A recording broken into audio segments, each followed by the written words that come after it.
ఇంకో పక్క 188 మంది దళితులు ఆత్మహత్యలు చేసుకొని చనిపోయే పరిస్థితికి వచ్చారు. ఎవరైనా మద్యం పైన ప్రశ్నిస్తే ఇక్కడే ఒక పెత్తందారి పెద్దిరెడ్డి, నీ ఊరేది పెద్దిరెడ్డి అని అడుగుతున్నా. నీ పెత్తనం సత్యవేడి పైన నీ పెత్తనం ఏంటని అడుగుతున్నా. సమాధానం చెప్పే ధైర్యం ఉందని అడుగుతున్నా. ఏం తమ్ముళ్ళో చెప్పండి.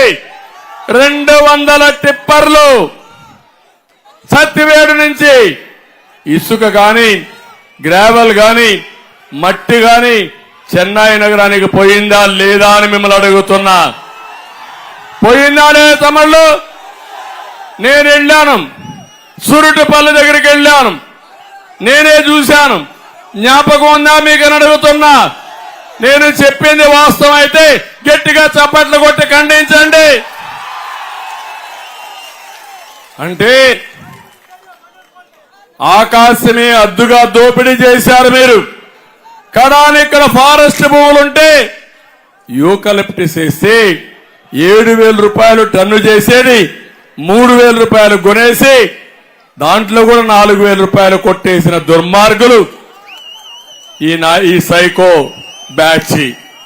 ఇంకో పక్క ఎర్ర చందనం వెంకటేశ్వర స్వామి సాక్షిగా స్మగ్లర్స్ కి డెన్ గా తయారు చేసి కడాన ఏదైతే రెడ్ శాండిల్ ఉన్నాయో ఎర్ర చందనం ఉందో ఆ స్మగ్లర్ ని చిత్తూరుకి ఎమ్మెల్యేగా పెట్టారంటే ఎంత అహంకారమో మీరు ఒక్కసారి ఆలోచించాల్సిన అవసరం ఉంది.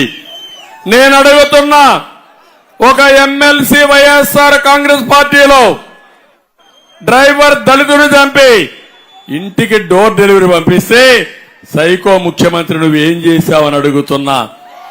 ఇంకో పక్కన దళితులకు శిరోమండనం చేస్తే ఆ ఎమ్మెల్యేకి కన్విక్షన్ ఇచ్చింది కోర్టు. ఇప్పుడు సీట్ ఇస్తావా, సీటు తీసేస్తావా, సమాధానం చెప్పమని సవాలు విసురుతున్నానని చెప్పి కూడా నేను మీకు తెలియజేస్తున్నా. ఇలాంటి 1-2గా తమ్ముళ్ళు చాలా చేశారు. అందుకే ఈ సత్యవేళలో మీ అందరికీ విజ్ఞప్తి చేస్తున్నా, వైఎస్ఆర్ కాంగ్రెస్ పార్టీని చిత్తుగా ఓడించి భూస్థాపితం చేసి మీ భవిష్యత్తుకు, మీ పిల్లల భవిష్యత్తుకు నాంది పలకమని కోరుతున్నా.